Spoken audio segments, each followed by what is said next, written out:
dari apa yang disampaikan kepada kita.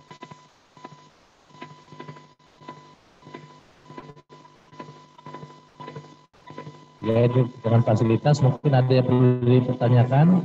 Dulu ada hal-hal yang perlu ditanyakan di fasilitas kamar apa? Ada nggak Bu? Tinggal di WA aja ke panitia. Pokoknya lampu mati, air nggak keluar.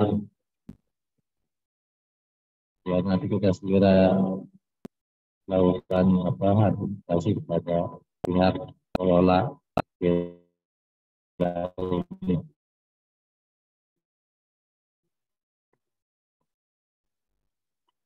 Mana? Ya.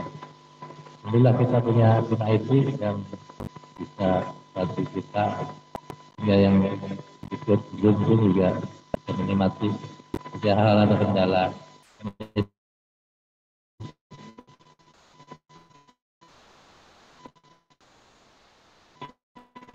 ya salah ya. Kalau terkait dengan Al-Quran, ada saja yang semoga ini barunya apalagi. 5 jam insya Allah hari bisa ya bilang. Terus kita buktikan ke markas seluruh peserta saya Al-Quran online dan offline itu bisa menyelesaikan tilawahnya sendiri.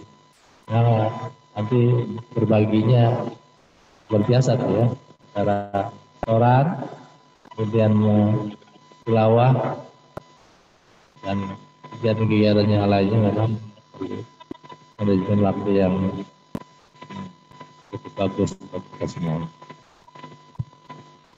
Kita tunggu ya, kita lagi di rumah.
Panitia pun juga nanti agar kelihatan nggak jomplang gitu ya, posisi ruangan ke dan kiri, masuk panitianya.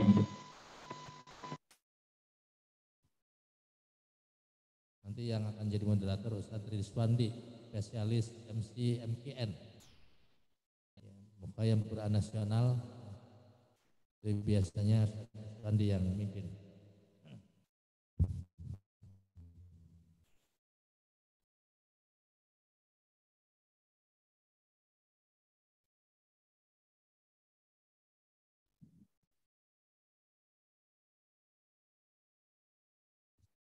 Mana panitia?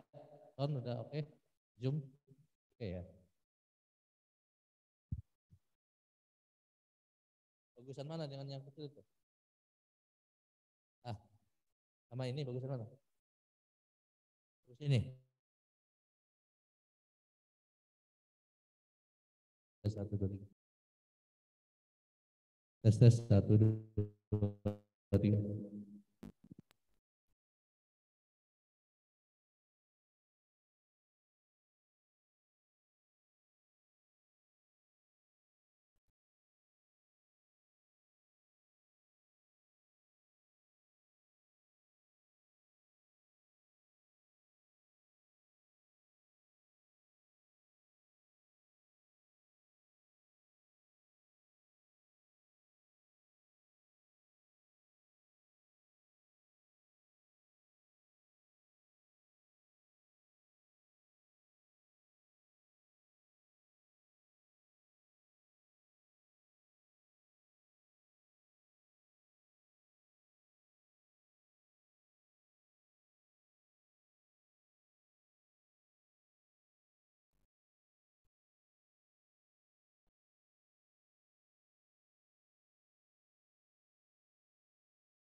Baik. Maaf ya Bapak Ibu mengganggu waktu tilawahnya.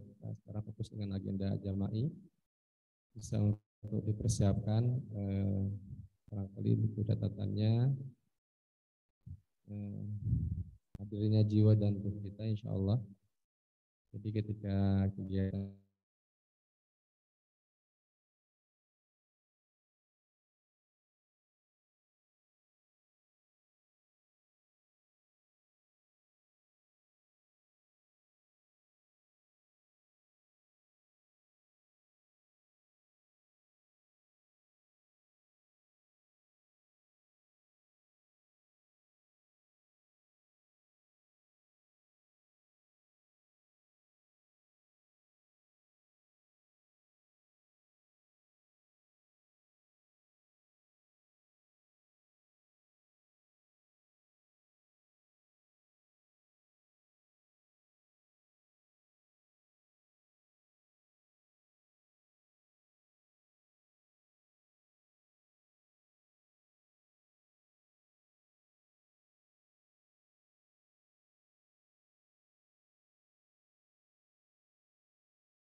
berikan kekuatan, Allah berikan Allah mudahkan urusan dia.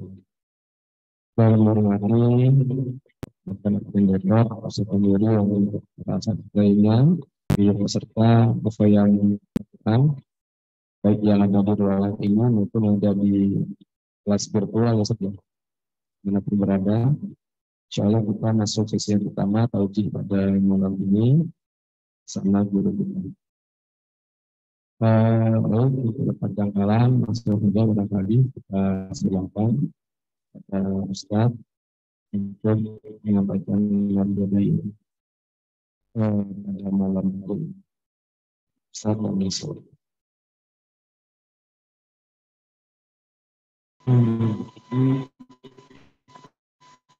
Assalamualaikum warahmatullahi wabarakatuh.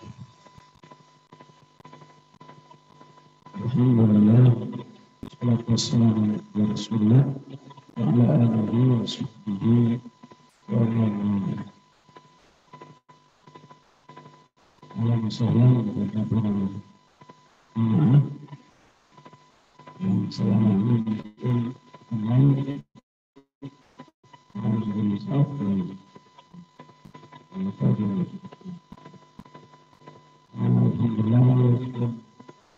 semoga tidak mengurangi semangat kita, walaupun suara saya berhati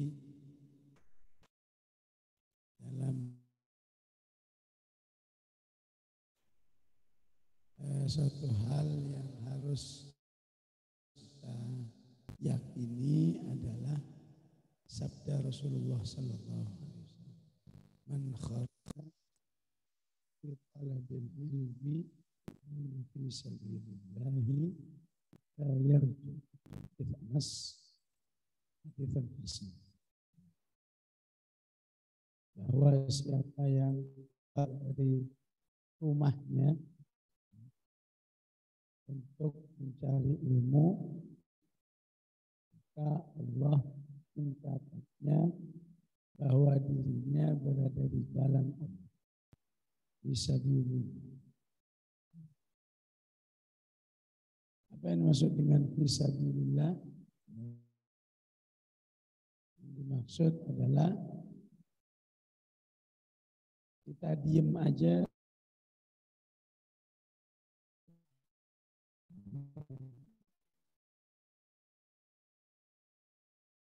karena kondisi kita di dalam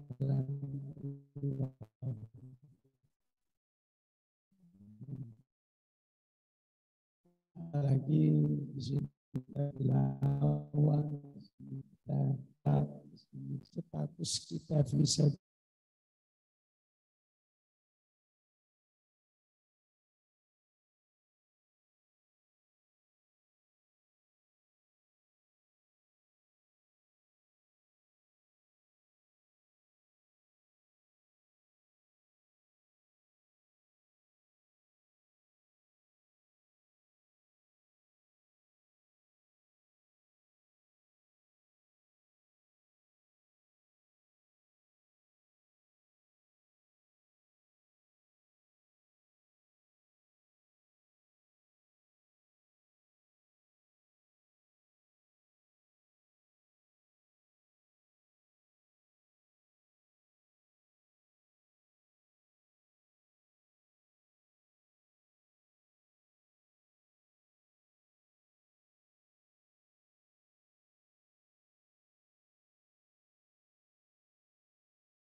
sampai kita masuk rumah lagi.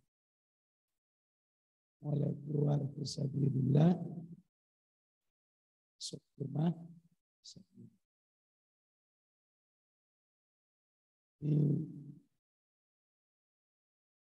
Secara umum semuanya berada di sini ya, berapa? Kali 3 berarti. Tapi yang rumahnya lebih jauh berarti lebih lama lagi status bisa dibilang. Ya. Palembang.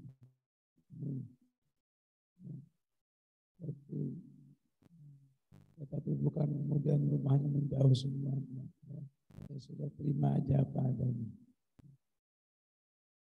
Nah, ini penting kita menjadi akidah kita apa yang disampaikan oleh Rasulullah Sallallahu Alaihi Wasallam, ya, agar tempat ini ya apanya saja membahagiakan suami. Karena kita ingat fisabilillah, hidup kita menjadi lebih berbobot karena dinilai oleh Rasulullah berada dalam fisabilillah, atau terjemahannya baik berada di bernilai ketaatan semua.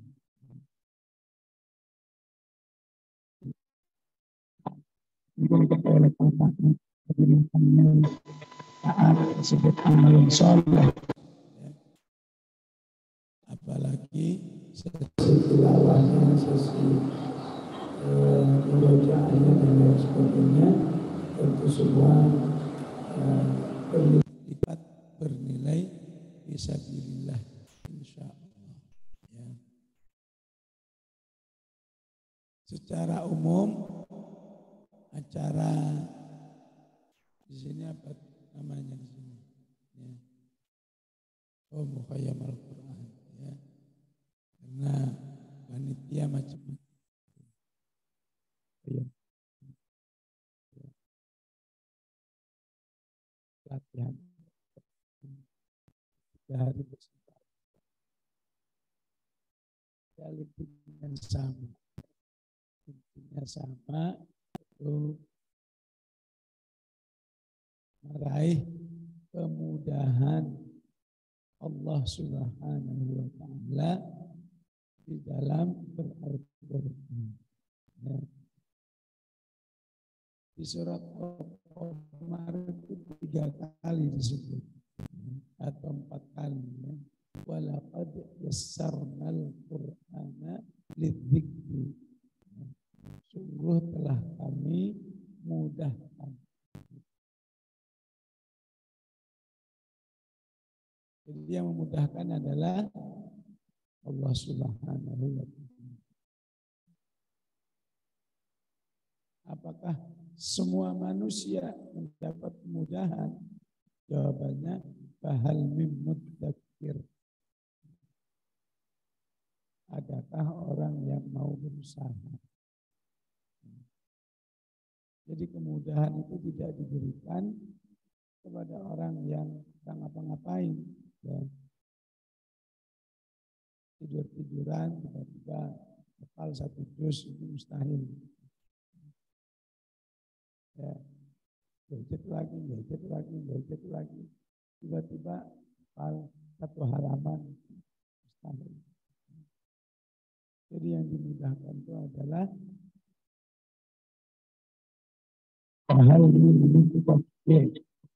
orang yang mau berusaha mempelajari, mengeluarkan energinya untuk bersama Al-Quran, maka Allah akan tunjukkan. Sungguh kami Allah akan memudahkan. Walaqad yassarnal Qur'an. Buktinya siapa? Ya buktinya orang-orang sudah berhasil mendapat kemudahan. Ya. Kita mau meniru orang itu, insya Allah kita diberi kemudahan. Karena itu pengalaman masa SD saya, Allah saya masih SD, kalau melihat orang hafal Quran itu,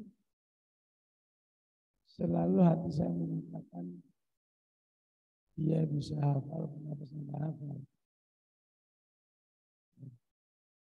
Tiap melihat orang menghafal seperti itu, maka itu menjadi penilaian dari Allah bahwa insya Allah manusia ini, hambaku ini serius menghafal. Jadi beda kalau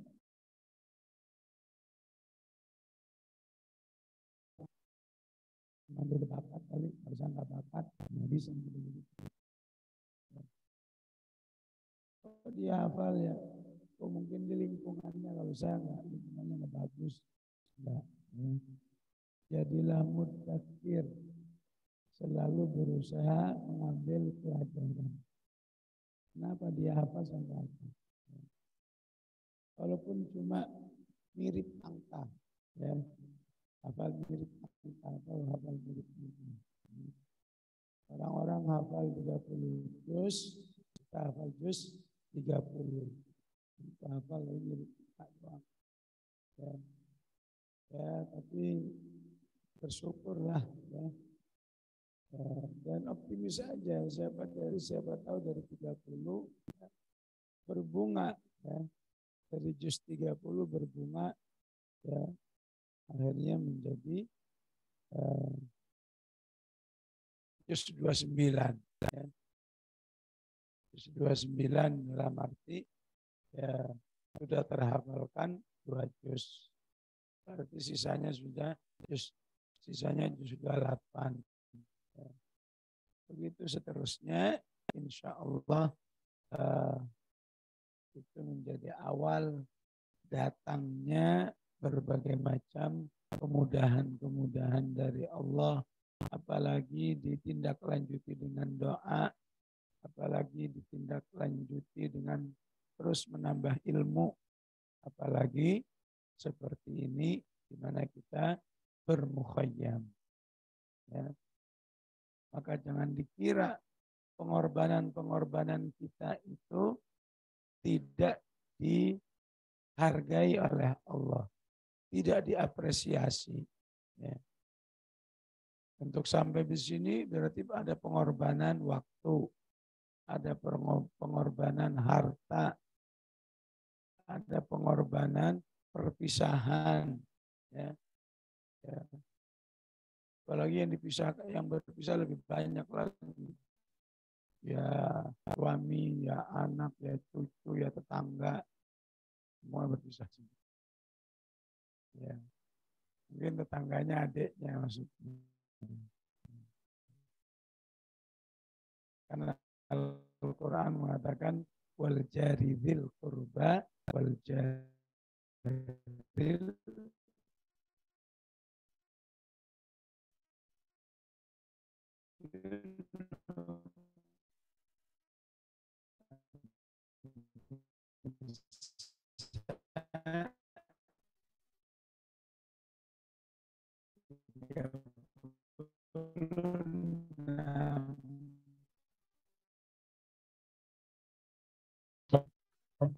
dan Anda ke sini mau ngapain? Ingin belajar Al-Quran. Ya udah, ya. Semua pengorbananmu itu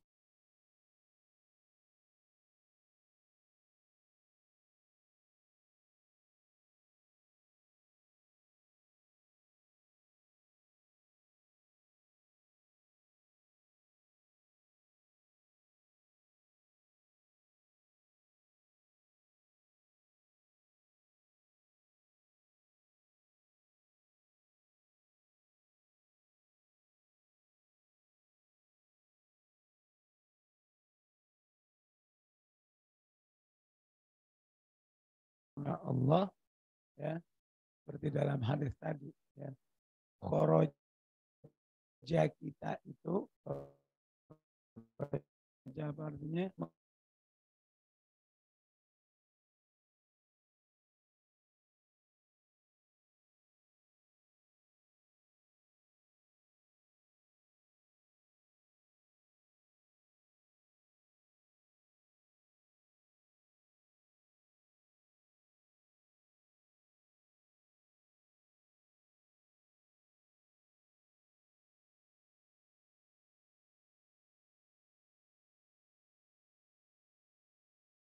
seperti memang lagi dimaklumi oleh Allah.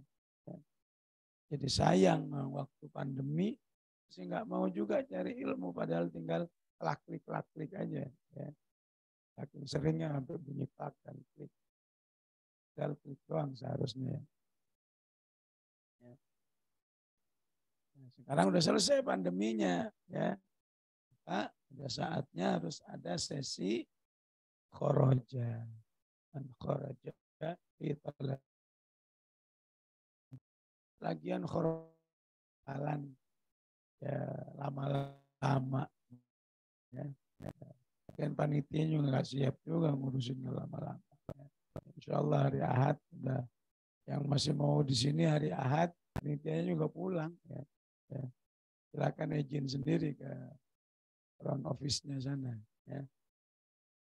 Jadi walaupun cuma 3 hari tidak mustahil di sisi Allah dinilai bertahun-tahun, ya. Sehingga terus menghasilkan pertolongan Allah, ya. Karena Allah berjanji tadi 4 kali di surat Al-Qamar, walaqad yassarnal fahal min muddakir. Ya ibaratnya apa aja yang mudah di dalam kehidupan ini semua harus dengan seizin Allah. Ya. Kalau ditanya apa menurut antum yang mudah, makan. Bagi antum makan itu mudah karena masih ditolong oleh Allah. Bagi yang di rumah sakit udah disuapin tuh nggak bisa juga. Ya. Akhirnya pakai selang. Ya. Bahasa rakyatnya selang. Di bahasa Sotamuri infus. Makannya harus pakai infus. Kenapa? Karena lagi diuji oleh Allah Subhanahu. Ya. Jadi jangan ada yang mengatakan katanya dimudahkan. Kok saya nggak hafal-hafal? Ya. Antum udah ngapain? Ngapain? Nah, ya. Makan aja kalau belum ngapa-ngapain, ya nggak bisa. Ya. Harus ngapa-ngapain dulu. Apalagi ibu-ibu pakarnya. Makan harus masak. Ya. Masak. Ya. Buat 3 jam baru bisa makan. Jadi ibunya dan keluarga. Gampang kok sekarang soal makan, tinggal pencet-pencet HP. Ya kalau ada isinya, kalau nggak ada isinya, mau pencet 100 kali nggak datang-datang ke makanan. Berarti harus ada usaha, ya. Ngisi HP-nya dulu.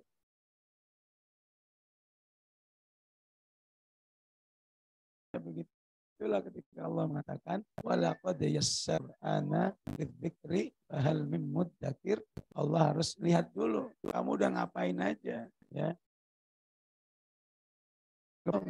Sudah ya Allah, ya. Sudah berdoa belum? Sudah ya Allah. Sudah berusaha belum? Sudah ya Allah. Baru berlaku. Ya, akan saya kasih kemudahan. Ya. Terlebih Allah Subhanahu wa Ta'ala, ya, banyak mengulang-ulang apa yang disebut dengan huruf muqatta'ah, bunyinya alif lam mim. Ya. Ibu tahu nggak alif lam mim? Ya. Di surat apa saja? Ya. Tahu Al-Baqarah. Apalagi ntar nyari dulu. Ya. Ali Imran. Ya. Yang kedua Ali Imran. Alif lam mim. Yang ketiga Al-Ankabut. Ya. Berurut nih. Al-Ankabut, ya. Ar-Rum, ya. Luqman, As-Sajdah. Jadi 6 surat di dalam Al-Quran, ya, berbunyinya alif lam mim. Jadi sebenarnya bapak-bapak ibu-ibu ini sudah bakat menghafal 6 surat ini, ya. Apa buktinya, Ustaz? Ya ayat pertama udah hafal. Ya. Ayat pertama Al-Baqarah alif lam mim. Ya. Ayat pertama Al-Baqarah Ali Imran alif lam mim. Al-Ankabut alif lam mim. Tinggal nambahin sisanya aja kok. Ya. Ayat pertama sudah kita hafal semua.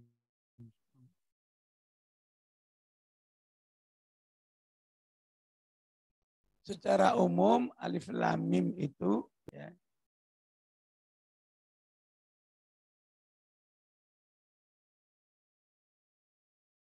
ini Allahu a'lamu, ya.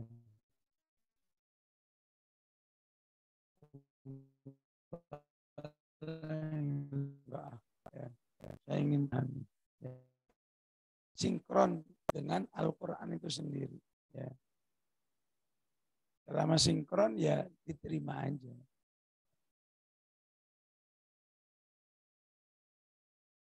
Nah kalau nggak ketemu sinkronisasinya baru boleh ditolak. Jadi sebagian mengatakan alif lam maksudnya apa?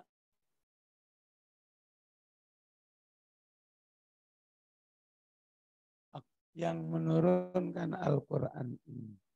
Ya. Maksudnya gimana? Kok bisa akulah Allah? Iya. Alif, A-nya itu maksudnya Allah. Lam, latifun. Ya. Latif yang maha, ya, kasihan sama hamba. Rahimun, mimnya rahimun.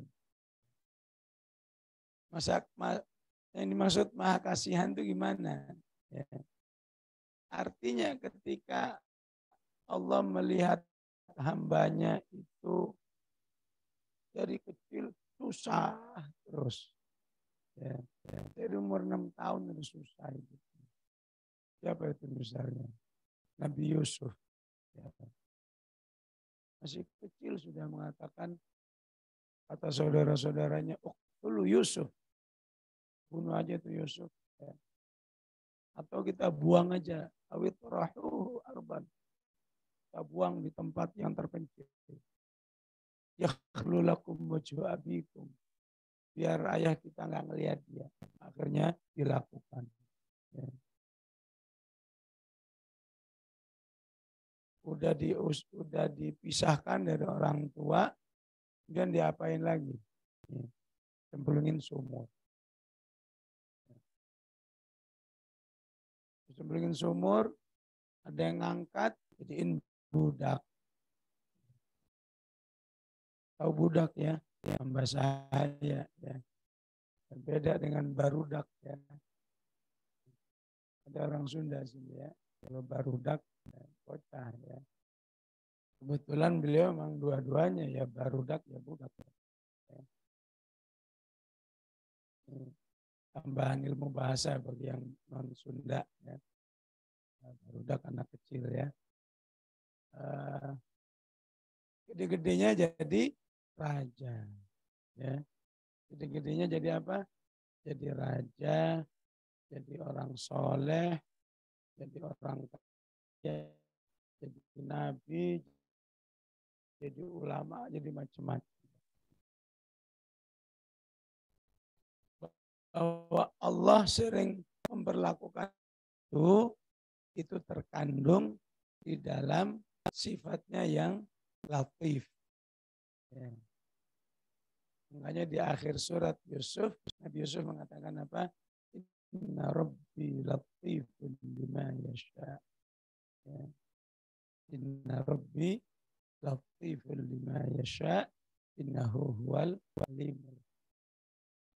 Allah itu sangat sayang kepada siapa saja yang dikehendaki, terutama yang hidupnya sudah banyak pahitnya.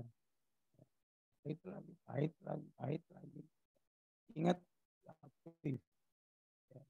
Nggak bakal oleh Allah mau diabadikan pahit terus. Selama dia beriman, ya.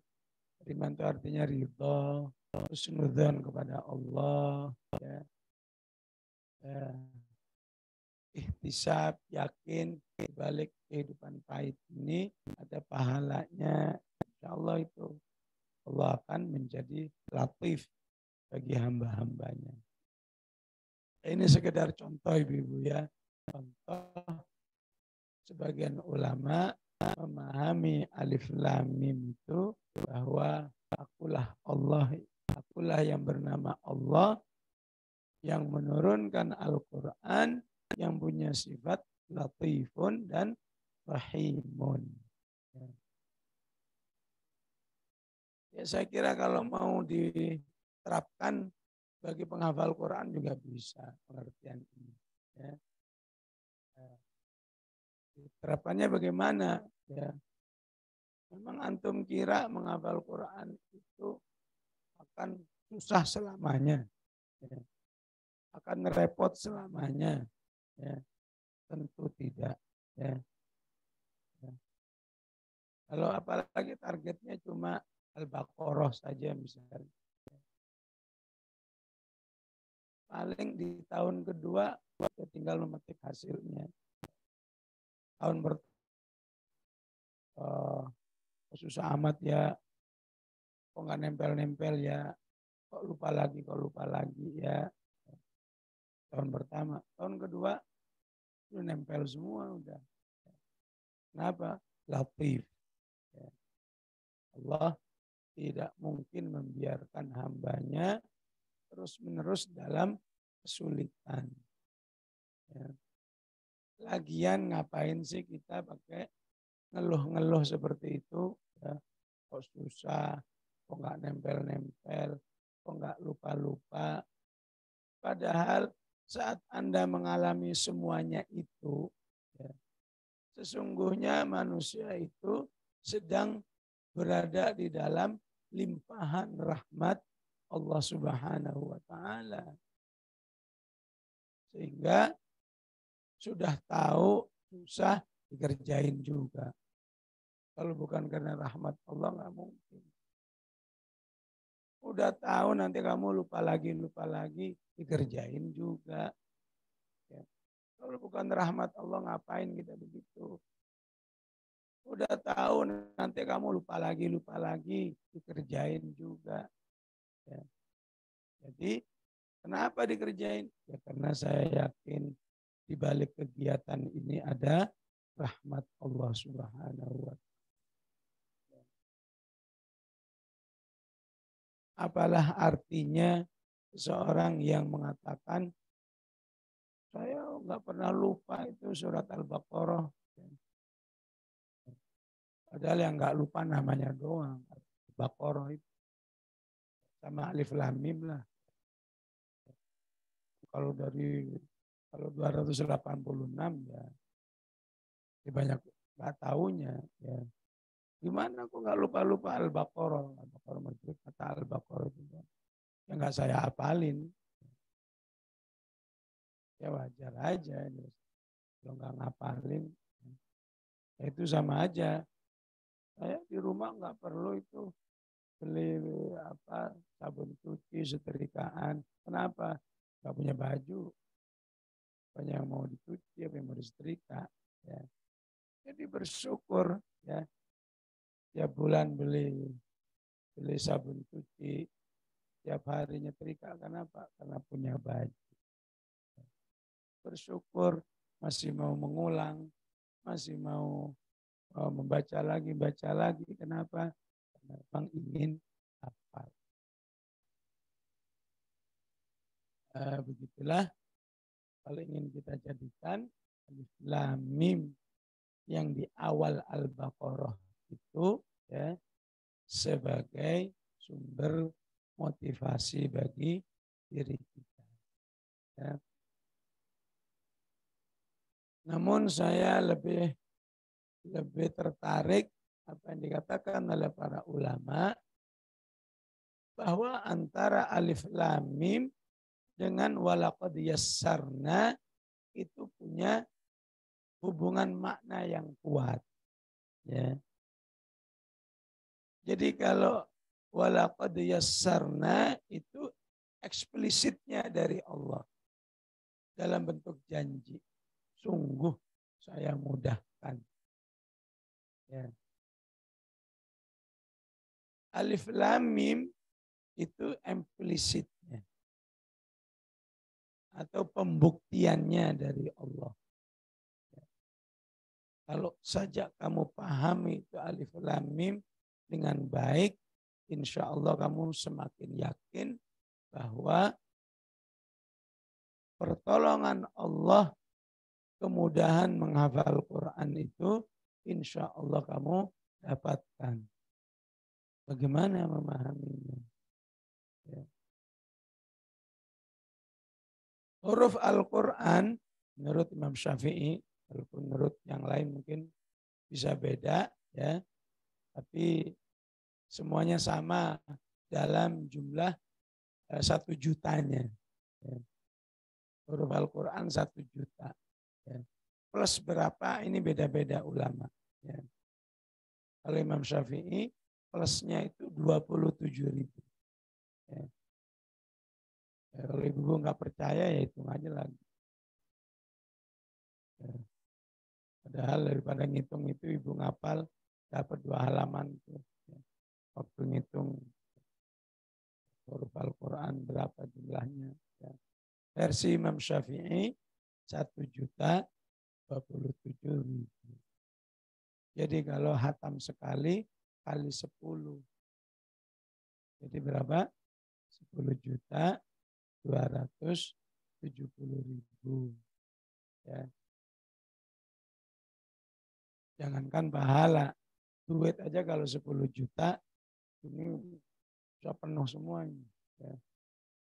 Ya, kata Ustaz Mamuri bikin pengumuman ya, ya peserta akan diberi uang saku 10.270.000. Ya. Potong administrasi 270.000. Jadi bersih 10 juta. Wah, yang ikut ya. Penuh ini nggak cukup tempat. Ya. Kok begitu? Ya karena yakin lumayan dapat 10 juta. Ya. Ya. Bahkan yang rumahnya Papua aja bisa impas gitu ya. Biaya ke Papua kira-kira segitu. Ya. Maka pahala juga begitu ya. Ketika akidah pahala itu betul-betul diyakini ya, maka dalam diri manusia akan ada semangat apa yang disebut dengan belan-belanin. Ya. Belan-belanin. Gimana ya pokoknya bisa dapat itu. Ya. Itu kalau baru hatam kali. Gimana 2 kali, gimana 100 kali. Ya. Menurut penelitian, ya, orang yang hafal 30 juz itu minimal pernah hatam 300 kali. Minimal. Kaliin sendiri itu. Ya. Berapa ratus juta. Ya. Ini penting ini Bu ya. Minimal berapa orang yang hafal itu? 300 kali. Ya. Ibu-ibu kan pada hafidhah semua ini. Ya. Minimal surat Al-Fatihah. Sudah pasti Al-Fatihah itu lebih dari 300 kali. Ya. Pernah saya ngitung andai kata 10 tahun. Ya. Ya. 10 tahun bacanya cuma di sholat wajib saja. Itu udah 100.000 lebih. Apalagi ya, yang lebih dari itu bacanya. Jadi kalau kita ngafal masih lupa-lupa, masih hilang lagi. Sebetulnya jawabannya sederhana. Belum 300. Itu aja. Ya. Udah disetorin, lupa lagi. Ya. Udah, gampang aja. Maaf Ustaz, belum 300. Lagi setoran juga begitu. Apa Ustaz? Tadi waktu belum ketemu Ustaz udah lancar banget. Ya. Melihat wajah Ustaz ini langsung hilang. Yang nyisa cuma auzubillahi minasyaitonirrajim. Kata Ustaznya, saya setan. Ya. Jadi nggak usah Allah takhafu wa la tahzanu. Nggak usah takut, nggak usah sedih. Ya. Namanya belum 300. Ya. Ya sabar aja. Ya. Karena itu penghafal yang mau cash ya bagus ya. Kita nggak mau setoran dulu, kita lu sudah saya baca 300. Ya. Mau cash dia ya. Walaupun setorannya cuma 1 halaman, tapi dia ingin 1 halaman selesai 300 kali dalam pan. Ya. Tapi cari ayat yang betul-betul belum pernah dihafal. Ya. Jangan wadduha 300. Ya. Sayanglah. Ya. Kalau mau itu syamsu kuwirat 300 kali. Ya. Baru merasakan gampangnya itu syamsu kuwirat. Ya. Hingga orang lain suka nanya. Ya. Kalau itu syamsu kuwirat gimana sih kok bolak-balik terus. Terus gampang banget. Ya. Ya, gampang aja. Ya, saya sudah lunas 300. Ya. Kamu belum lunas. Ya. Jadi sabar aja lunasin dulu. Apalagi 300 itu masih minimal. Ya. Boleh jadi butuh tambahan. Berapa tambahannya? Ya, jadi 600. Ya. Ya. Dari situlah mengapa Rasulullah, para ulama nyuruh menghafal mulu. Ayo hafalin sebisa mungkin dah. Ya. Ya, lidah ini terbanyaknya, ya, terpakai banyaknya adalah untuk Al-Quran. Ya. Sehingga seharusnya ibu-ibu ini paling kuat untuk menghafal. Ya. Karena kata ahli psikolog, ibu-ibu itu tiap hari butuh ngomong 20.000 kata. Ya. Sehingga ibu-ibu itu capeknya kalau nggak ngomong. Kalau ngomong bahagia banget. Ya. Maka kita ingin konversikan 20.000 kata itu jadi ayat. Ya. Oleh karena itu di dalam sejarah sastra Arab, ya, ada orang yang kalau diajak ngomong nggak mau jawab kecuali dengan ayat Al-Quran. Ya. Siapa dia? Seorang wanita solihah.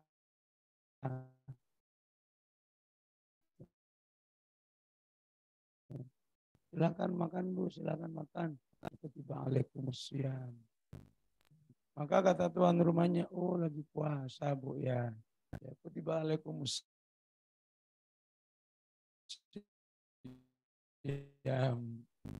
Jadi saking nggak kepinginnya,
apa yang paling banyak berulang? Bisa kebayang kan? Huruf alif. Ya.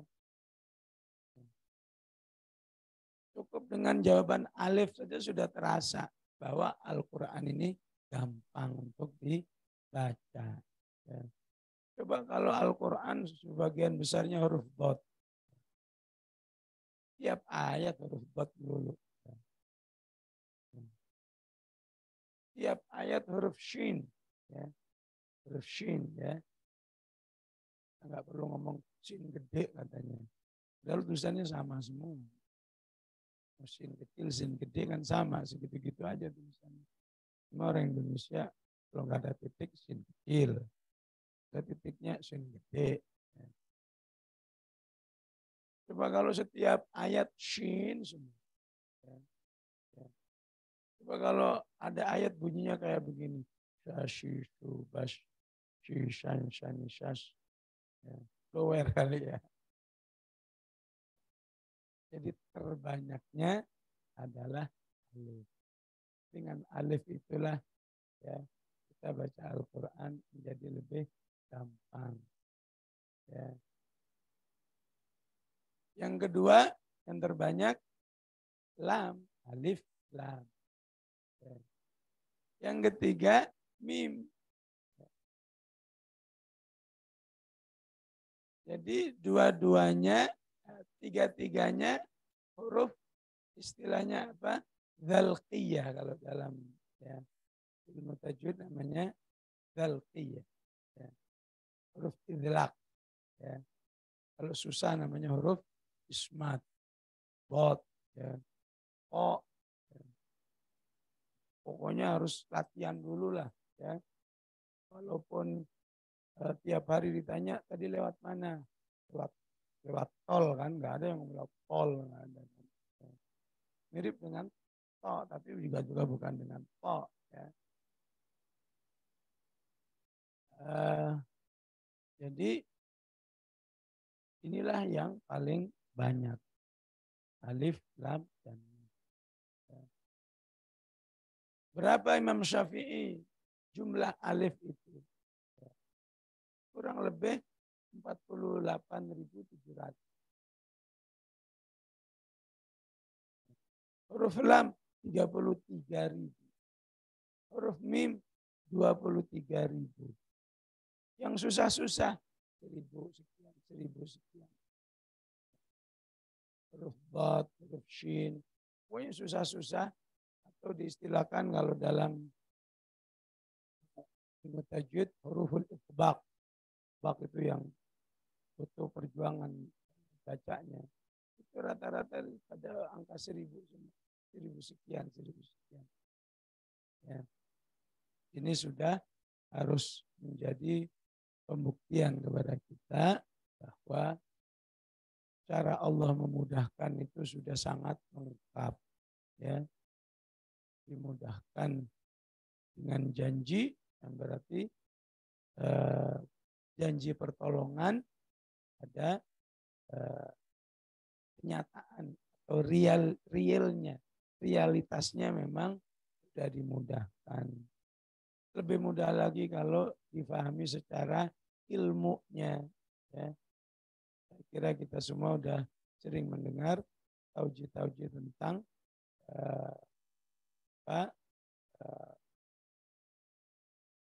ilmu-ilmu motivasi, ya, norma-norma tentang menghafal Quran, itu semua seharusnya mempermudah kita dalam menghafal Quran. Tinggal yang betul-betul bersama kita dan sangat tergantung kita adalah doa dan kesungguhan kita. Ya. Artinya daya dukung itu dalam lengkap insya Allah. Ya. Tinggal bagaimana kita terus berdoa, bersungguh-sungguh, nggak henti-hentinya. Ya. Ya. Ya, kalau ada orang mengatakan ya NKRI harga mati misalnya, ya, ya kenapa kita nggak ngomong aja tahfidz Al-Quran harga mati. Ya. Pokoknya mau hafal nggak hafal, pokoknya saya mau hafalin ya. Pokoknya selama Allah masih memberi kehidupan kepada saya akan tetap menghafal. Insya Allah disitulah datang pertolongan Allah Subhanahu wa Ta'ala.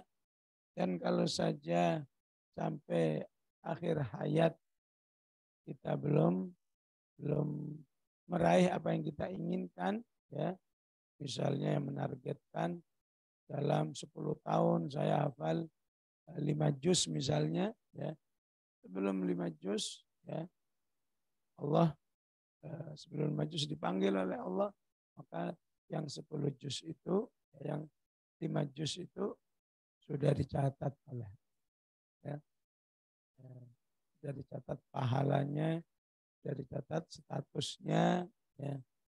Nah kalau 5 juz nggak tercapai, ya, karena sudah berakhir hidupnya, dicatat sudah selesai, tanggung banget kalau begitu. Ya udah 30 aja. Ya.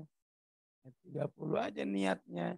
Mau dikasih juz 30, mau dikasih 3 juz, mau kasih juz 3, ya. Insya Allah semuanya tetap bermanfaat, ya. Tetap bermanfaat dan kita insya Allah tidak menjadi orang yang menyesal di akhirat, karena Rasulullah menjelaskan salah satu penyesalan manusia nanti di akhirat adalah penyesalan kurangnya dia memanfaatkan masa-masa hidupnya untuk tilawatul Quran. Ya. Jika kita sudah menunjukkan kesungguhan kita, insya Allah nggak ada penyesalan. Ya. dan semua merasakan betapa pahitnya sebuah penyesalan. Ya, ya. Saya kira semua pernah merasakan pahitnya penyesalan, terutama penyesalan kalau kehilangan duit. Ya, kehilangan 10.000 aja nggak enak, apalagi 10 juta, apalagi 10 miliar. Ya. Tentu penyesalan di akhirat nggak bisa diuangkan.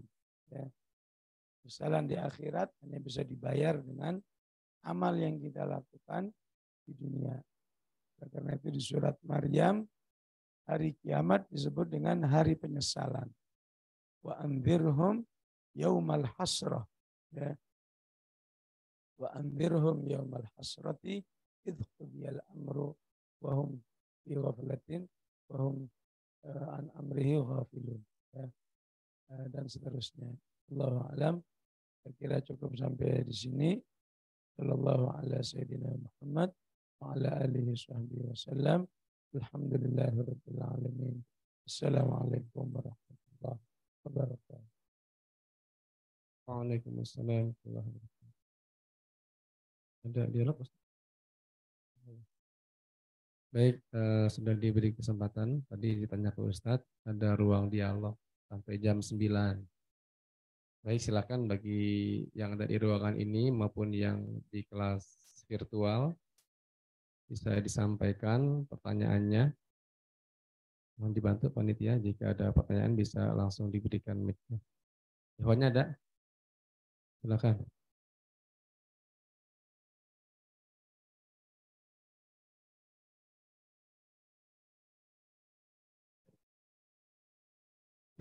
Bismillahirrahmanirrahim. Perkenalkan, nama saya Herdianto, saya dari Bandung. Izin bertanya Ustadz. Ustadz, kalau misalnya kita terus fokus kepada tilawah terus menerus sehingga kita tidak memfokuskan untuk mempelajari maknanya, itu bagaimana Ustadz? Kita hanya fokus kepada tilawahnya. Sekian Ustadz, terima kasih. Insya Allah boleh ya. Apalagi fokusnya dengan target misalnya 300 kali. Saya mau tilawah Al-Baqarah 300 kali misalnya. Udah, saya mau libur dulu tafsir, apalah tadabbur macam-macam. Boleh aja ya. Tapi tidak dengan niat ya, sampai kapanpun saya nggak ingin paham. Sampai kapanpun saya nggak mau ikutan tafsir hari Kamis misalnya. Itu yang nggak boleh. Insya Allah kalau udah selesai 300 kali, baru saya ya, belajar maknanya, belajar tadabburnya. Ya. Jadi kalau sekedar bertahap itu boleh-boleh saja ya. 2021 ini bagi saya, 2022 ini bagi saya fokus hanya tilawah. Nanti 2023 saya akan mempelajari tafsirnya, maknanya, itu sah saja ya, pertahapan ya.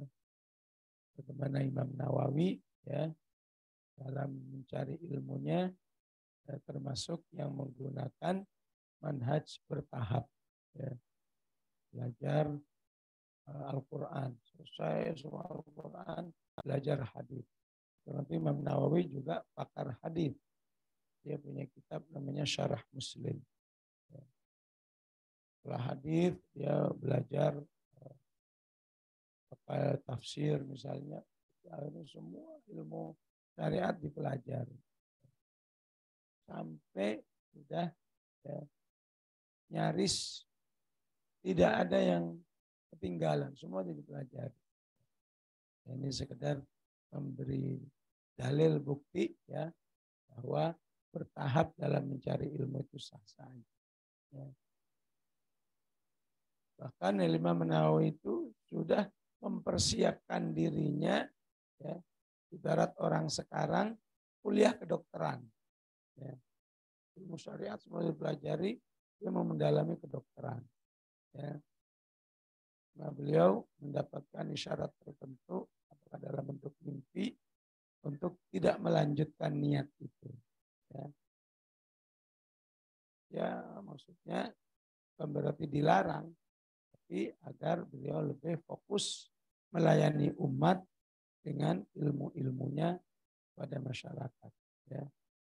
Karena itu beliau begitu semangatnya mencari ilmu sampai-sampai nggak sempat menikah.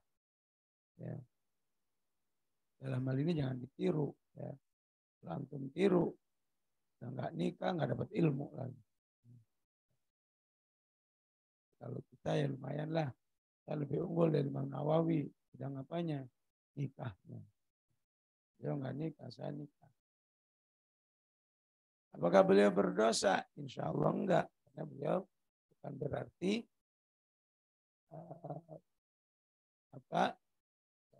tidak berniat. Nggak mungkin beliau nggak bakal menikah, nggak mungkin. Ya. Nah, keasikan ilmu lagi, cari ilmu lagi, nanti lagi. Akhirnya guru selesai aja. Allah.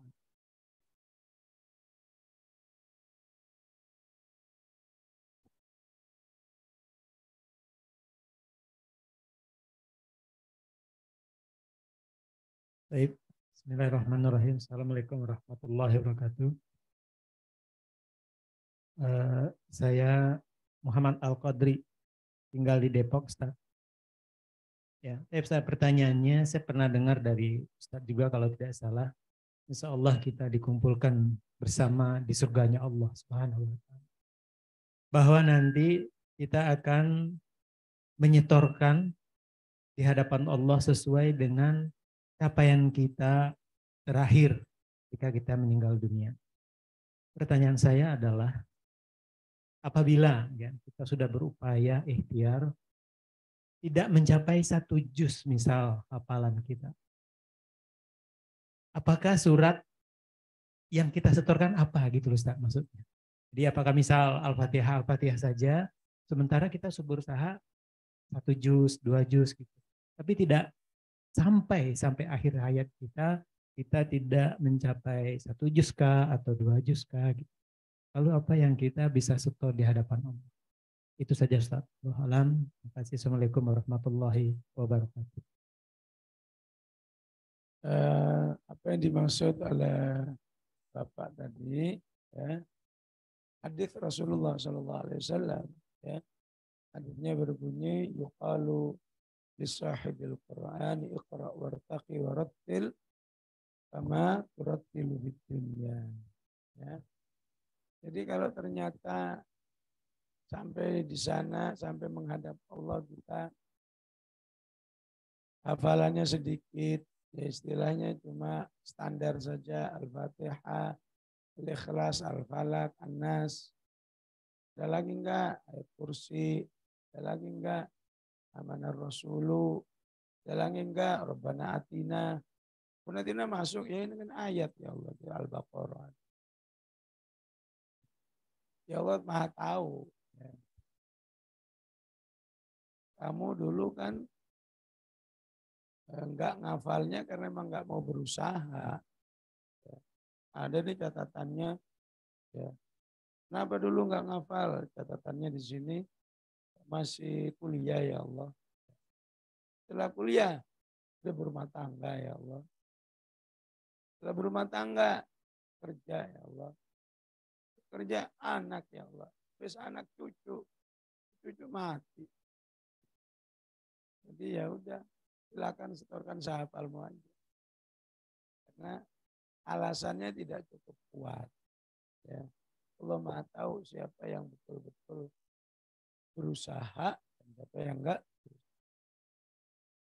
Yang sudah berusaha, ya, sudah setor kok dari Al-Ahqaf sampai An-Nas. Ya. Ya. Tiap hari sudah dimurojaah, ya. Tiap hari sudah dibaca dalam sholat. Tapi kalau diuji, hilang duluan. Nah orang beginilah insya Allah ditolong. Ya. Walaupun hafalannya belum kuat, ya. Belum kuat itu biasanya kalau ditampilkan. Ya. Karena orang itu ada hafal, Kalau untuk dibaca sendiri, ya, suruh baca sendiri lancar. Yasin wal Qur'anil Hakim, innaka laminal mursalin. Coba baca di sini, tinggal Yasinnya doang. Sama ujung suratnya, innama amruhu idza arada syai'an an yaqula lahu fayakun. Shadaqallahul azim. Ya nggak apa-apa kalau yang begitu, insya Allah ditolong. Atau sudah berusaha, tapi memang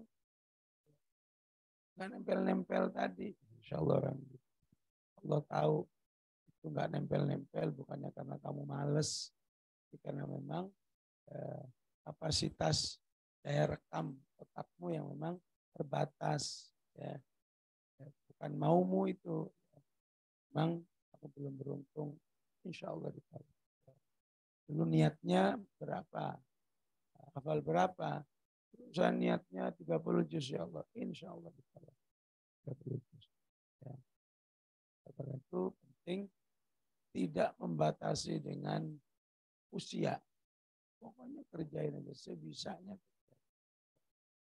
Ini saya kira yang paling penting untuk hafal bagi orang-orang yang sudah lewat masa disebut masa kekuatan ya, bisa disebut sudah lewat 40 tahun ke atas ya. Itu yang penting Allah lihat tiap hari kamu itu ibarat ibu-ibu yang suka merawat pohon, yang penting tiap hari disiram itulah. Ada mati juga, ya udah salahnya dia kenapa mati ya. Tiap hari juga disiram, kita juga begitu ya. Yang penting tiap hari sejam, 2 jam dihafal, diulang-ulang. Tapi hasilnya juga nggak terlalu membanggakan, insya Allah. Nanti di akhirat Allah akan tolong hamba-hambanya ini sesuai dengan keinginannya. Ya, Allahu a'lam. Silakan dua lagi. Ya. Assalamualaikum warahmatullahi wabarakatuh. Perkenalkan Ustadz, nama saya Mahira Nazorobia asal Bandung. Izin bertanya, di samping kita sebagai seorang muslim yang sangat dianjurkan untuk menghafal Al-Quran, pastilah kita pun dituntut untuk memurajaah hafalan kita. Yang menjadi pertanyaan, seberapa besar dosa kita jika tidak memurajaah hafalan kita? Terima kasih Ustadz. Assalamualaikum warahmatullahi wabarakatuh. Waalaikumsalam. Memang tidak ada satu hadis yang sahih ya, yang sahih yang menunjukkan tidak murojaah atau melupakan secara sengaja itu sebuah dosa besar. Ya. Ada hadis yang berbunyi seperti itu. Karena Rasulullah mengatakan, wala ara ithman akbara min an yansal mar'u hifzahu. Ya. Saya tidak melihat dosa yang terbesar yang saya lihat pada hamba saya, pada seorang yang melupakan hafalannya. Tapi para ulama semua mengatakan hadisnya dhaif. Jadi tidak bisa dijadikan dalil. Ya. Jadi di sini memang besar dan tidaknya bukan dengan ukuran akidah. Ya. Beda dengan membunuh, berzina kan jelas. Ini dosa besar. Ya. Ya. Apa misalnya menggunakan penglihatan, ya. Tidak ghaddul basar, ini dosa kecil dari jelas, ya, keterlek begini. Ya. Tapi pada hakikatnya orang yang beriman, ya, di dalam melihat dosa itu tidak hanya secara teori, juga secara perasaan. Ya. Secara perasaan, betapapun itu kecil bisa terasa besar, sehingga membuat dia segera bertobat. Ya. Jadi termasuk menghafal Quran. Ya. Jadi bagaimana tidak terasa besar? Lagi-lagi tolong diingat besarnya bukan besar yang sifatnya secara teori akidah, ya, tapi lebih pada teori keimanan. Bagaimana tidak besar ketika seorang, ya, katakan setahun diberi semangat oleh Allah menghafal murojaah. Selama itu juga Allah berikan pahala. Tiba-tiba tahun ketiga, males. Ayo ikut ini, males. Ya. Ayo ikut lagi, males. Semuanya dijawab males. Ya. Kalau dengan keimanan, tentu orang akan merasakan, ya Allah, berapa peluang pahala yang dia sia-siakan setelah dia raih 2 tahun yang lalu. Begitu tahun ketiga, dia sudah tidak tertarik. Ya. Inilah yang dimaksud dengan doa Rabbana la tuzigh qulubana ba'da idh hadaitana. Ya. Jadi masalah dosa, nggak ada dosa dalam bab murojaah ini bukan tinjauan fikih. Ya. Jadi kalau tinjauan fikih, ya, memang tidak ada kategorinya, ya. Kan seperti orang yang tidak menjaga pandangan, dosa tapi kecil. Ya. Maka ketika dia merasa dengan batin keimanannya, ya, kerugian besar, ya, seseorang tidak murojaah, maka disitulah akan ada penyesalan yang lebih awal. Ya, penyesalan yang terjadi sebelum matinya, sebelum hari kiamatnya. Sehingga dia akan segera, ya, berusaha menghafal lagi insya Allah, murojaah lagi insya Allah. Ya. Begitu insya Allah pengertiannya, ya. Memang dalam menghafal Quran ini harus dipahami dengan nilai-nilai keimanan daripada nilai-nilai teori. Ya. Jadi kalau dipahami dengan nilai teori memang nyaris gak ada yang menarik. Ayo ngafal-ngafal ke teori. Ngapain sih ngafal? Kan itu cuma fardu kifayah. Ya. Fardu kifayah itu kewajiban yang sudah terwakili. Itu kan Ustadz Fulan hafal, Ustadz Fulan hafal. Kan kita juga ngafal. Ya. Nggak jadi lagi. Ya. Padahal kalau dia ngafal, dia akan lebih diuntungkan. Ya. Pakai teori fikih lagi. Ya. Ya, ayo kita ngafal-ngafal. Ngapain sih ngafal? Memang masuk surga hanya dengan ngafal doang. Ya. Kan bisa dengan yang lain. Ada aja jawabannya. Ujung-ujungnya ngapal-ngapal. Karena selalu menemukan jawaban. Ya. Ya, karena itu harus dipahami dengan bahasa keimanan. Ya.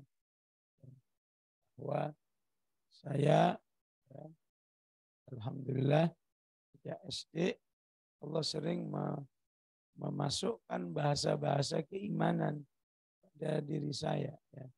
Ini sekedar share pengalaman saja. Ya, bukan berarti saya lebih hebat daripada antum semua. Insya Allah semua kita punya kemampuan yang sama. Jadi bahasa keimanannya begini. Ya.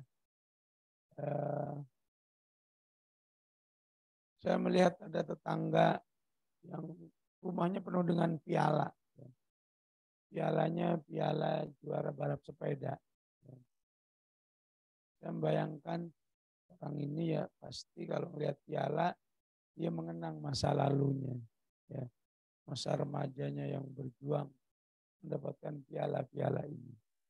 Dan nanti kalau saya sudah tua, apa ya kenangan saya ya? Masa kenangan cuma sekedar dulu saya layangan, semua orang juga bisa. Dulu, mungkin tahu semua ya, dulu main bak sodor misalnya, semua orang juga bisa. Itu main kelereng, misalnya semua orang juga bisa. Tiba-tiba saya berpikir hanya kenangan yang paling indah itu kalau di masa remaja itu saya merasakan perjuangan menghafal. Sehingga itu menjadi kenangan yang sangat indah. Kalau saya nanti di usia 30, saat itu mungkin usianya masih 13 atau 15 sekitar itu ya. Bahasa-bahasa semacam itu insya Allah akan membuat kita kita tidak terpengaruh oleh tadi bahasa-bahasa yang sifatnya teori kefikihan misalnya. Kata fikih kan gitu.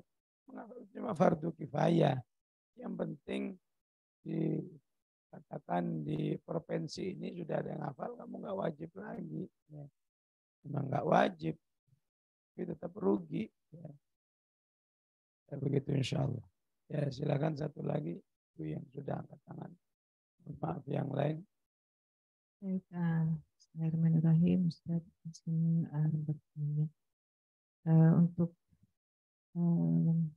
bahasa Arab yang dipakai di dalam Al-Quran, ada berbagai pendekatan, ada yang 30 jam, pokoknya ada waktu ya, ada target tepat untuk bisa menerjemahkan Al-Quran. Nah, sementara bahasa Arab itu sendiri, saya khususnya ya, mungkin yang lain juga sama pengalaman ikut metode ini, metode A, metode B, metode C, jadi bikin pusing gitu. Jadi apa namanya, selain bahasa Arab itu lumayan sulit, lulus kan, naik tingkat, ngulang lagi gitu Ustaz. Nah ya sebaiknya bagaimana gitu mengaitkan ini dengan pemahaman kita untuk memahami Al-Quran, karena tentu akan berbeda ya jika kita punya dasar-dasar bahasa Arab, kemudian kita memahami Al-Quran itu. Nah, Ustadz mungkin bisa memberikan pengalaman Ustadz atau ada kemudahan-kemudahan bagaimana yang bisa kita pelajari begitu Ustadz. Jadi antara bahasa Arab dengan Al-Quran, bahasa Al-Quran. Mungkin yang kedua, maaf Ustaz.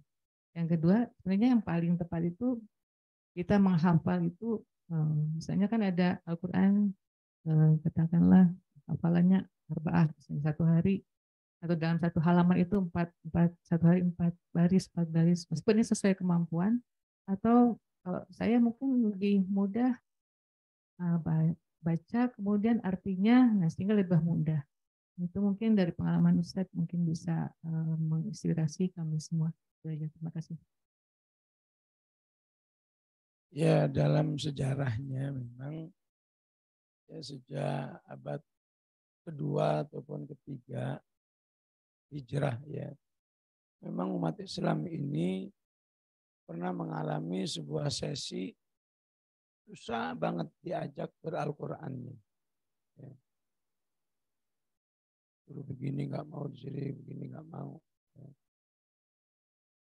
Sehingga pada zaman itu ya, muncul hadis-hadis palsu.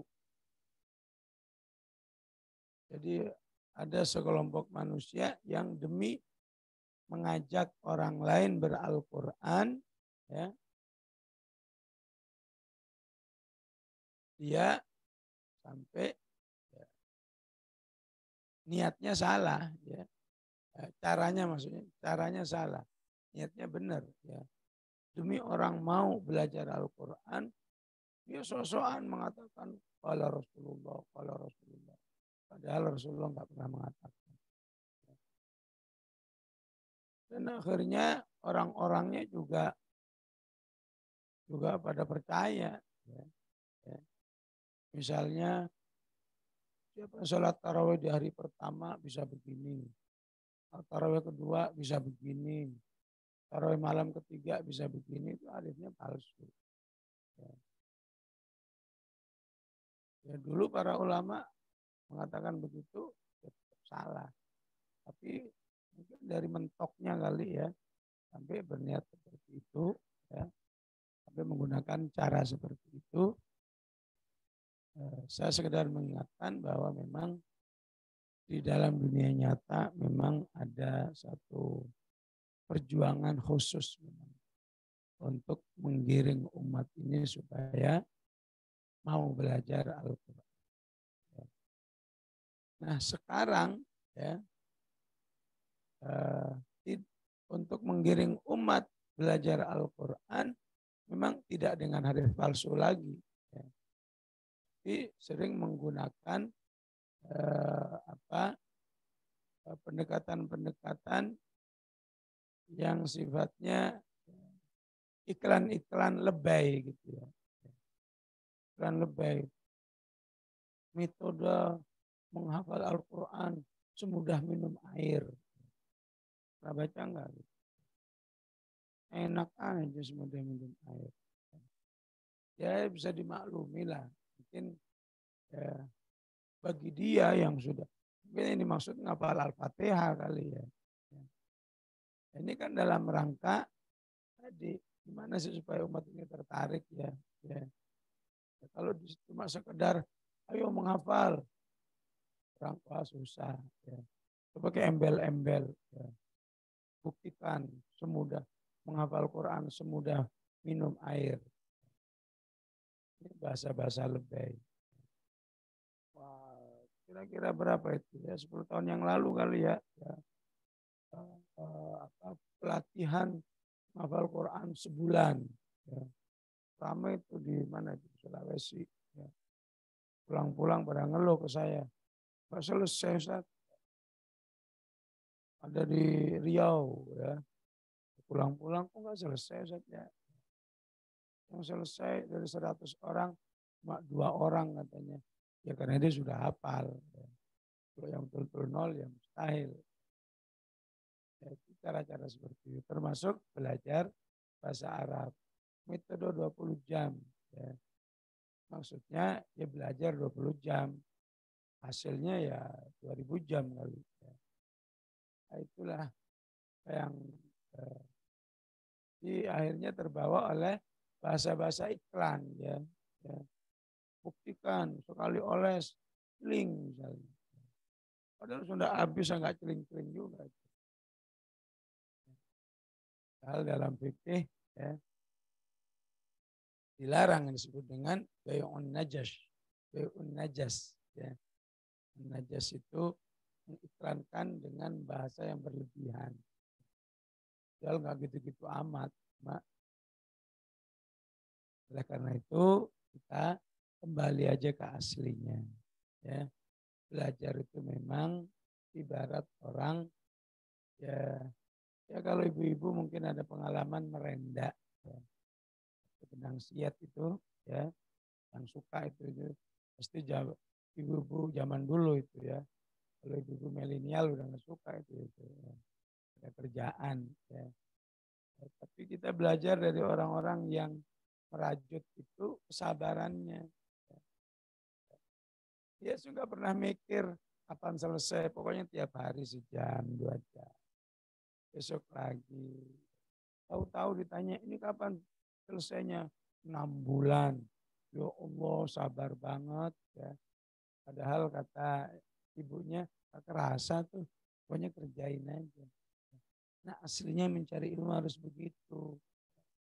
Gak usah dipikirin kapan nih berhasilnya, kapan nih pinternya, kapan nih pakarnya. Udahlah, kita gitu kan kebawa-bawa oleh ilmu pendidikan formal kan. Ya. Setelah 4 tahun insinyur, 4 tahun ini gelar-gelar gitu ya. Akhirnya ya semua tahulah ya. Pokoknya dapat gelar hasilnya caranya gimana gitu. Terserah ya. Apa tesisnya di dimintain tolong ke orang ya. Apa nyogok dan seterusnya. Ini semua fitnah oleh gaya mencari ilmu yang tidak sesuai dengan aslinya. Ya. Mencari ilmu seperti yang dikatakan oleh Nabi Musa kepada Nabi Khidir, au amdiya hukuba. Ya. Akan siap mencari Khidir betapapun berabad-abad saya cari supaya saya cari ilmu. Itu baru mencarinya saja. Qala Musa li fatahu la abrahu hatta ablugha majma'al bahraini au amdiya hukuba. Ya. Untuk mencari tempatnya mencari gurunya saja siap bertahun-tahun. Ya. Bagaimana nanti kalau udah ketemu, itu aslinya begitu cari ilmu. Ini belum apa-apa, berapa lama bisanya? Ya. Ya. Ini teori berapa jam? Teori berapa jam? Belum, aku udah ribut jam. Nanti kalau nggak bisa, diomelin penyelenggaranya. Ini saya kok nggak bisa-bisa 20 jam. Ya. Ya. Bohong ya, itu buktinya yang itu bisa. Padahal itu bisa karena memang udah pakar, udah ustadz, pura-pura jadi guru. Begitu ya, asli. Kita kembali ke aslinya saja lah. Ya. Menghafal itu yang penting hariannya. Hari ini kita berapa jam memberi Al-Quran. Ya. Insya Allah di situ keberkahan ilmu. Jadi ilmu itu sebelum meraih kebisaannya, meraih keilmuannya itu sendiri, pertama barokahnya. Ya. Ya. Manfaat-manfaat yang Allah akan berikan kepada kita, itulah yang dimaksud dengan barokahnya. Ya. Allah beri sedikit, Allah beri banyak, tak pesan. Yang penting saya akan terus mencari ilmu. Nabi Musa saja di surat Al-Kahfi ini jadikan semangat. Nabi Musa aja baru untuk mencari tempatnya. Ablugha majma'al bahrain. Mencari gurunya. Tiap berabad-abad Uquba. Uquba itu kan sama dengan Ahqaba. Labithina fiha Ahqaba. Bagaimana belajarnya. Walaupun itu istilahnya andaikan. Ya andaikannya seorang nabi nggak mungkin bohong. Betul dengan semangat seperti itu. Ya. Termasuk di dalamnya masalah target. Target itu ya, kata Rasulullah, innal mumbatta la arban qata la dhahran abqa. Intinya target itu sesuaikan dengan kondisi kita. Ya. Orang seumur saya bisa hafal setahun 1 juz, itu udah keren banget. Dan saya mampu, ya udah 1 juz aja. Ya. Jangan udah tahu berapa usianya. 40.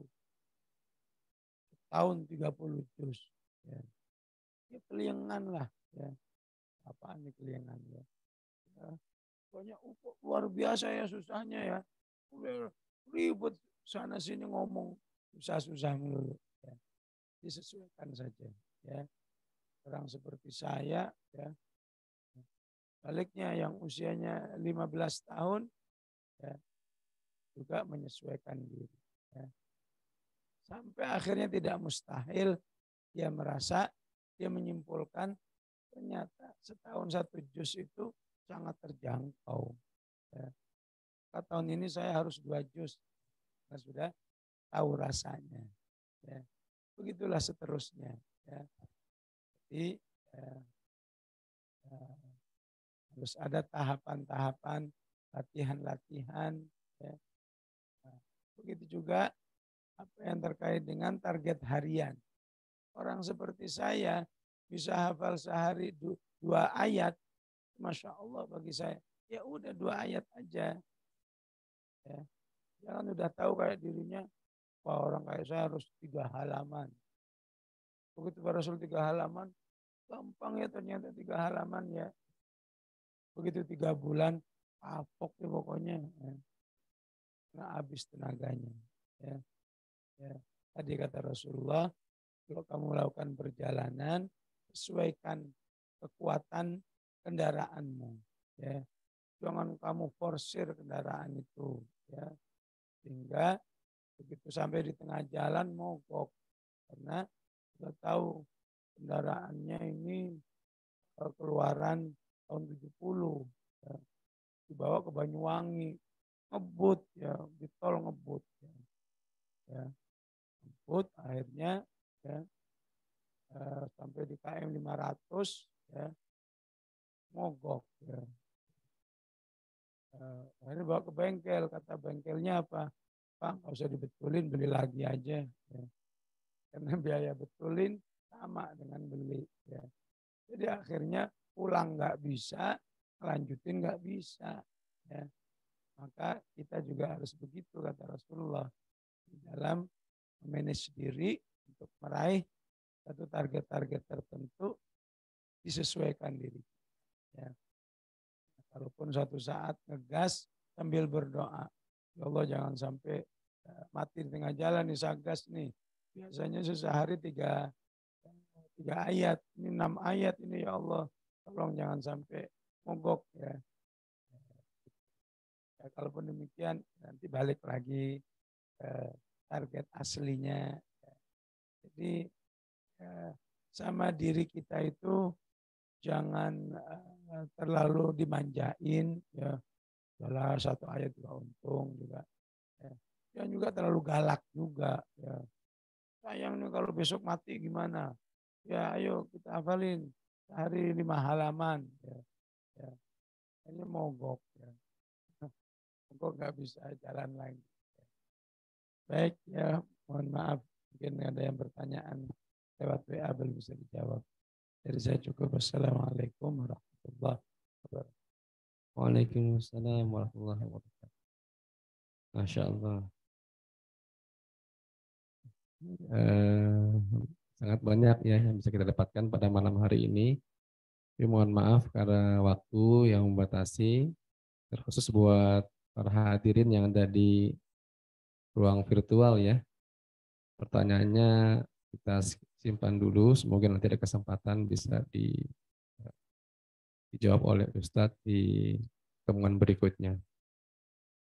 Baik, Asatidzah rahimakumullah. Selagi terima kasih pada Ustadz Gurunda yang sudah memberikan materi yang luar biasa pada malam hari ini. Jazakallah khairan katsiran. Kita langsung cukupkan pertemuan pada malam hari ini. Lebih barokahnya kita tutup dengan langsung membaca doa. Subhanakallahumma wa bihamdika asyhadu an la ilaha illa anta astaghfiruka wa atubu ilaik. Jadi kurangnya mohon maaf. Wassalamualaikum warahmatullahi wabarakatuh. Baik, pengumuman selanjutnya adalah bagi yang peserta Zoom online grup 86 peserta ya. Jam mulai dari sekarang sampai jam 10.30 setoran. Yang online. Yang di sini diatur sama janjian sama musyrifahnya ya. Silakan diselesaikan secara adat ya. Jadi yang online udah dijadwal ininya breakout roomnya oleh admin, musyrif dan musyrifahnya udah dijadwal, silakan berhubungan dengan musyrif dan musyrifahnya sampai jam 10.30 ya. Ini adalah acara Mukhayyam Al-Quran. Jadi memang kita harus menyiapkan itu semuanya ya.